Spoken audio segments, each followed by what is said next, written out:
Okay, so the question is, how did the Axial Age facilitate the Silk Road? How did the Silk Road facilitate the Axial Age? Um, Let me first talk about the second question. How did the Silk Road facilitate the Axial Age?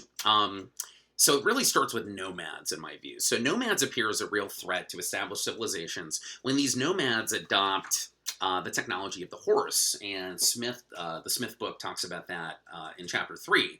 So it's a couple of things that are happening here. We have the domestication of the horse, I think around 4000 BCE, and also advances in like horse-related technology, like chariots and wagons. And you put that together with the domestication of the horse, in the sort of northern, steppe regions, Russian steppe regions of Asia, and voila, we get the nomads becoming a threat, basically, right?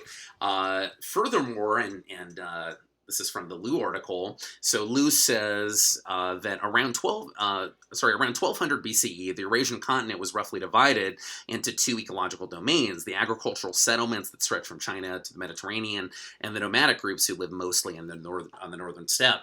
So according to Liu's formulation, we have these two different spheres, right?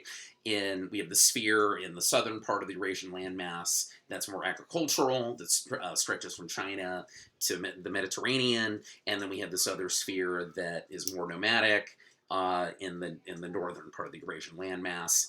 And the frontier, Liu goes on to say that the sort of margins of both of those spheres, right? The frontier, basically, is where the Silk Road emerges, right? So that's some good background, hopefully some good background information. So this nomadic threat, in my view, emerges, the nomadic threat that emerges is directly related, in my view, to the Silk Road threat. The Silk Road is in large part made up of nomadic invaders, right? Or basically people that were commonly known at that time as barbarians, right? Who became traders because it was more lucrative. There were more money-making opportunities for them. Some of these traders actually get rich and are therefore in a position to challenge the hegemony of religious and political elites and the dominant civilizations of the time period. Also, the Silk Road trade is constantly bringing about cross-cultural contacts and exchanges that are often facilitating cultural diffusion, cultural change in these civilizations, in these societies, which is seen as, again, a destabilizing, threat to these established civilizations. At least that's how a lot of these elites in these civilizations are viewing this change. Dr. Barnes pointed out how, in one of his lectures, how Buddhism was popular with traders. And this makes sense because Buddhism is a religion, a worldview, a philosophy, however you want to label it, that was oriented towards outsiders or non-elites, right? And traders are, of course, new money, not old money, right? They become merchants in the first place because they're not a part of the religious or political establishment, at least in most cases. So an example of this is from the Liu article on page 464. He talks about Sogdians. The Sogdians. He says, quote, "The Sogdians were often farmers in their homeland, but many also took up the profession of trader, traveling to China, India, Persia, the steppe, and even the Mediterranean region." He goes on to say they were also quick to pick up foreign cultures and languages used in the lands they traded with. Indeed, they were among the first group of missionaries who brought Buddhism from India to China in the early centuries of the Common Area. So the point is, the penetration of the cultural and religious beliefs of Silk Road traders into new societies help proliferate axial age ideas like Buddhism and created a yearning for stability found in Confucianism. All right, so that's one interpretation. Here's another interpretation. So let me talk about how the axial age, how you could make the case that the axial age facilitated the Silk Road. So Bentley, going back to Bentley, he says that the golden era of the ancient Silk Road was roughly 200 BCE to 400 CE. So that's kind of one data point here. Another data point is, according to Jasper's idea, the axial age comes from Karl Jaspers, right? And he dated the golden age of axial thought at around roughly 800 BCE to 200 BCE.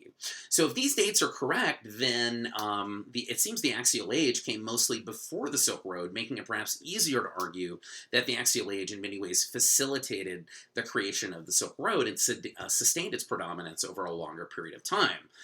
Indeed, as Bentley talks about on page 26, the consolidation of large imperial states pacified enough of Eurasia that trading networks could successfully link the extreme ends of the landmass. Another example of this is from the Silk Road video documentary. The host pointed out that, all these Chinese inventions like printing, canal walks, gunpowder, they weren't able to make their way to the rest of the world via the Silk Road until after China became a single kingdom under the Qin emperor. Right?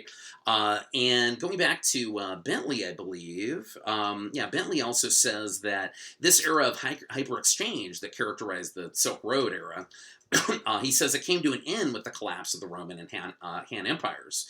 And this further supports the idea that the relative civilization and order of the Axial Age actually preceded or was a precondition of the Wild West milieu of the Silk Road. So it seems that one can credibly claim that the Axial Age ideas of Confucius, the Buddha, Socrates, among others, created the necessary stability for nomads to become merchants, to become traders, and the Silk Road to facilitate the trade of goods, objects, ideas, religious traditions, that kind of thing. Very quickly, I would just say that these two interpretations don't have to be mutually exclusive. Very rarely in history is it as simple as, the X caused Y. I think both of these are true to a large extent at the same time. The Axial Age facilitated the Silk Road while the Silk Road was facilitating the Axial Age. Okay, thanks for listening.